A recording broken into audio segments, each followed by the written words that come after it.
Welcome back to another video. Today, I'm going to be explaining to you how to make winning ads in 2025. Specifically, we are going to cover why the majority of ads fail, what the correct creative approach actually is, the most effective testing framework, how to maximize the lifespan of your creatives, and how to scale those campaigns long term. If, however, you don't know who I am, my name is Steven. I am the founder at Studio Flow, and everything in this document has been written off the back of me spending over 5 years now helping over 125 established businesses that are doing anywhere from 5K per month all the way up to some that we have as clients doing $250 million a year in revenue in a multitude of different industries that include e-com, SaaS, tech, crypto, professional services, and a whole load more. So first things first, why do most ads fail?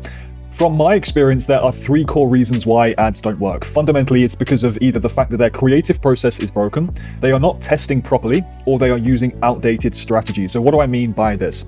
First things first, broken creative process. The meta for most businesses is something along these lines. They produce a few ads, they test them randomly, they kind of throw stuff at a wall and see what sticks, and then they scale the ones that are working well until the performance drops. From a testing perspective, testing is either one or the other. It's either one of 2 extremes. It's too much, i.e. they're testing too many things at once, so they can't understand what's working, or it involves the opposite. They're not scaling enough, and then they're not testing enough rather, and then they scale too soon, which means that they end up scaling ads before they are actually properly validated. And thirdly, they are using outdated strategies.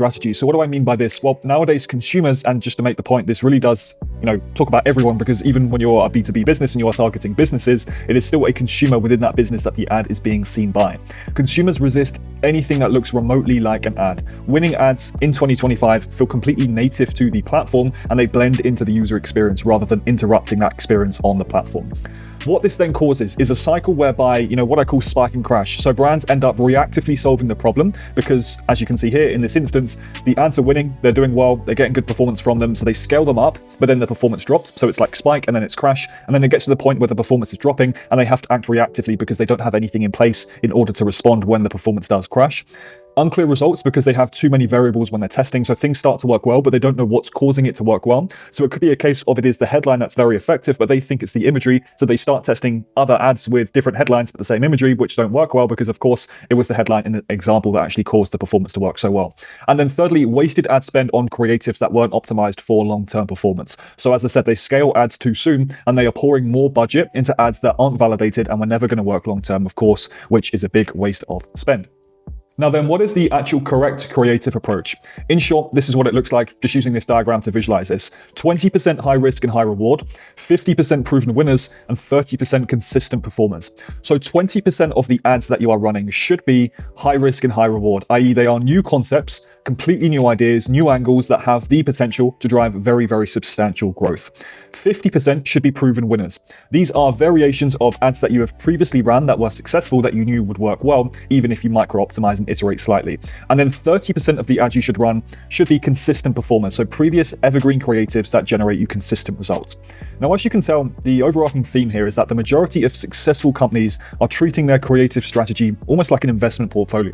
They are distributing their ads based on different risk levels, as you can see here, high risk and high reward, all the way down really to low risk and low reward. And this works so well and effectively because it balances the stability that you need and that your business would rely on to drive consistent results, while also at the same time ensuring that the potential is there for a high ROAS, just like an investment portfolio. Of course, you want to be investing in the stocks or crypto tokens or coins or whatever it may be that are going to bring in that sort of low risk, low reward, consistent return. But you also want to allocate a bit of your portfolio and budget to those that have a higher likelihood of generating you that really, really big return. And it's exactly the same with ads. It also means that you don't have to worry about being too overly dependent on just a couple of ads that eventually inevitably will end up burning out, like I said, because every single ad does have a life cycle. Now, more on that in a bit more detail. This is what the testing framework actually looks like, the most effective and the simplest testing framework. Now, I do want to make a disclaimer here. There are tons and tons, hundreds of different ways that you can test your ads. There are loads of different frameworks out there, but from my experience, again, being involved in the amount of creative testing and running of the ads as I have been over the last 5 years, I have tried and tested and experienced pretty much all of these. This framework is not only the most effective, but it's also the simplest, and it is the easiest for anyone to implement into their campaign. So first things first, we have stage 1, which is concepts. Stage 2 is formats, and stage 3 is iterations. So concepts is the testing of completely new, different big ideas or angles or approaches of basically communicating your solution. solution. So an angle, a big idea, yes, is something where you are fundamentally changing the way you are communicating your solution, and you are doing that to see which resonates best. It could be a social proof angle. It could be a curiosity-based angle. It could be a controversially approached angle. There are so many different ways of approaching this from a fundamental level. Then, when you find the concept and essentially the fundamental way of delivering your message, you then want to take that and test different formats. So you can see essentially the most effective packaging or presentation of that product or that solution. So if you have a message that works, essentially in this stage, you are trying to figure out what is the best way to deliver that message. Is it through a static ad? Is it through a carousel? Is it through an animated video? Is it through UGC content? Which is the most effective format? Then when you have found the best concept and the best way of delivering that message, you want to make some iterations. And what this means is optimizing smaller details to essentially squeeze as much juice as possible from that winner, which could be a headline, it could be a call to action, it could just even be the style, the imagery, the colors, small things that, yeah, like I said, give you the opportunity to squeeze as much juice as possible from those winning ads. I want to make it very, very clear. You cannot afford to skip any of these stages. You just cannot do this whatsoever. If you are employing and using this testing framework, you have to do it in full. If you are not testing those different concepts, you will spend the entirety of your time spending budget and wasting resource and time on iterating things that don't actually work. You cannot make small optimizations if you don't know what that winning concept is in the first place. And if you are not making any of those iterations, you are literally scaling, and in other words, just pouring more money and budget into ads that aren't being used at the highest potential point for conversion. They are potentially being used at 60-70% of their potential, and stage 3 is there to basically to ensure that they are actually going all the way up to 100% in potential, and therefore of course you are getting the best return from your budget and your spend. Like I said, this testing framework is the easiest and the simplest way to ensure that every single campaign that you are running is generating the highest return on ad spend possible, but also has the longest life cycle. So in other words, you are not only getting the highest ROAS for as much as you can, but you are also getting the highest ROAS for as long as you physically can as well. Also as well, from a resource and bandwidth perspective, this literally removes all guesswork from the process. It's not mentally taxing. You don't have to think too much about it. You don't have to invest too much of your time into figuring out how this works. If you follow this framework, it removes all guesswork and is very, very simple to implement.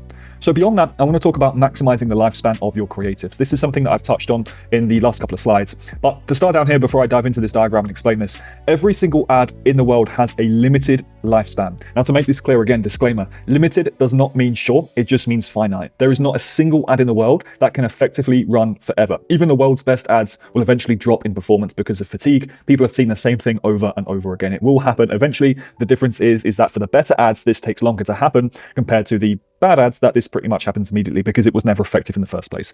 Therefore, as a result, you have to accept that this is an inevitable thing that is going to happen, and therefore need to be planning in advance for when that moment does arise, because at some point it will. And for the majority of companies, you are not a Coca-Cola or a Nike or whoever it may be that has the resource to create these amazing ads that last for years and years. And therefore, likely we're going to be looking at a couple of weeks, if not a couple of months before this sets in. If you do this, you will be significantly more successful because you will not have to wait until that happens and act reactively. The difference is reactive versus proactive. The companies that do not do this, they do not anticipate this. The moment arises, their ads are performing well. Because of the good performance, they scale up the ads, things are going great, but then all of a sudden that fatigue sets in. They can't understand why the performance of the ads has suddenly dropped, and they suddenly scramble to create new ads because the performance has dropped and they're wasting their budget. But because of that, of course, they're not doing it very well. They're not putting any thought into it. The quality isn't good, and it just creates this cycle of a downward spiral where the ads don't end up performing very well going forward. So you have to be acting proactively. You have to anticipate this happening and ensure that you have content creatives in the pipeline for when that moment comes. This again is a very, very simple and effective way to ensure that you are consistently maintaining good performance from your creatives. So a very simple overview of what this could look like. In the first couple of weeks, launch new creatives and find the best performers. Then as you go forward, weeks 3 to 4, again, this is just a rough guideline as a disclaimer, take the best performers from that testing in weeks 1 and 2, scale them, spend more. Add in a few variations, like I mentioned, these micro iterations to basically extend their life cycle and their effectiveness. This could be the designs, this could be a few tweaks in the call to action, learn more, book a call, all of these different things that are micro optimizations. Then going forward in weeks 5 and 6, start introducing and testing completely new angles, concepts, and different ways of basically presenting that message, like I mentioned previously in the testing framework. You do this so that your audience don't get tired of seeing the same thing over and over again. Then in weeks 7 and 8, and basically going forward and beyond this, you just repeat the cycle. Phase out the ads that are slowing down in terms of growth. The ones that are going from a 4, 5, 6x ROAS and then slowly scaling down to a 1 or 2x. phase these out and replace them with the pre-tested variations. So from this stage, you will have variations of the best performance, and the ones that are working well, they then become your best performers. The ones that you tested in weeks 5 and 6 that are the new concepts become the ones in weeks 1 and 2 where you take the best performance from those as well. And the goal of this is to ensure that as you go forward, the quality and the performance of your ads only increase, because you have a batch. Say you have 5, you take the best performing from that, you take a couple more variations of that best performing, so you have 5 new, which in theory will perform better than the 5 previous. Then you take the best 1 or 2 from that batch, and again, you just repeat that process as you go forward. So let's talk about scaling your campaigns, what this looks like long-term to ensure that you are getting the best use of your budget and getting the best results going forward. Very, very simple framework here. Again, I've designed all of this to be as simple as possible for anyone to understand and implement in their campaigns. Test new variations that should be often. Establish a consistent testing routine so that new concepts are always being put in front of your audience. Your audience has to see new things. It's not a coincidence that whenever you look at the ad library of any big brand that you know is spending a ton of money on ads, they have absolutely hundreds, and in a lot of cases, they have thousands of variations that they are launching every single month, because they know they are smart and they can anticipate the fact that the audience that they are running their ads to is going to be tired of seeing the same thing over and over again. Roughly, you should be testing new angles every single month. What I mean by this is these big ideas, these different concepts, and roughly 3 to 5 of these is effective, just so that you can see what your audience will react to. It could be different narratives, it could be there's an AI boom, and of course this is very relevant, but it could be something where you are testing an AI angle around your offer, which your audience would respond well to. You need to be testing these different concepts roughly every single month. Every quarter, so every 3 months on average, I would recommend conducting a more strategic review. So something more high level, something more macro, analyzing your campaign in terms of trends, how your audience is reacting, reevaluating your product and its effectiveness from a more high level perspective. And fourth, 20 to 30% of your creatives should be being replaced and refreshed every single month. So yeah, 1/5 of your creative portfolio should be being refreshed every single month to prevent plateauing performance. You do not want to experience good performance that starts to plateau, but you don't understand why it's plateauing, but it's not decreasing, so you don't do anything about it, and you never get a consistent good return from your creatives. I can't reiterate this enough. The single biggest difference between the brands that are running ads and making a shitload of money from them, a big, big return from their campaigns, and the brands that are just wasting a shitload of money is structure. Fundamentally, they are not throwing stuff at the wall to see what sticks, because that does not work.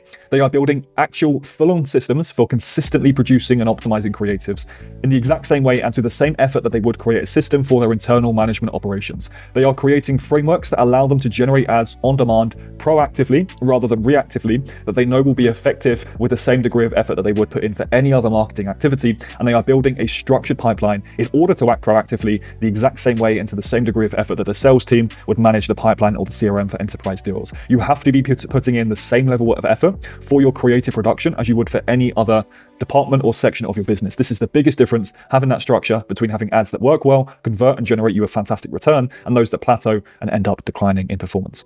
If you would like to, you can get access to this document. So click on the link in the description below this video, download this document in its entirety so you can read through this in more detail. If you do that, if you do download this document, I will personally reach out to you and send you a bonus asset, which is our internal creative swipe file. So every single month at Studio Flow, we create and update this, what we call the vault. It's a swipe file of the best performing ads over the last month. We give this only to clients normally so that we can use this for inspiration for when we create our clients their creatives, and they can use this as inspiration for the running of their ads. As I said, this is what it looks like. We have hundreds and hundreds of ads in here that are the most relevant, up-to-date, best performers. We only usually give this to our clients. If you download this document using the link in the description, I will personally reach out and send this over to you. I hope you enjoyed watching this video. As usual, I hope you got tons of value from this, and I will see you in the next one.